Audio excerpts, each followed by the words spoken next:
Alright, today we're going to bring a bench, an outdoor bench. These are the pieces, the 4 pieces you're going to require. Now, including with it, they give you the instructions.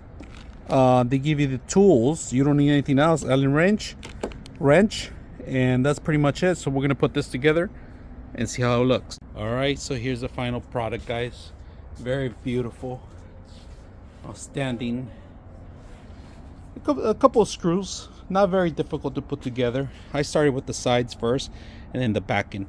Now this part's not metal, it's kind of plasticky, but it's made for outdoors, outdoor graded. It's gonna last you many years. You could put this in your porch, backyard, anywhere the sun hits. Relax, grab a book. All right, so I'm sitting outdoors and this is the bench right here.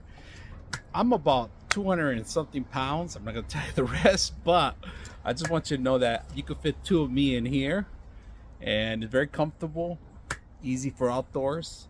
Enjoy with your partner or by yourself. Enjoy anywhere you put this. You can even take this on the road, camping, anywhere.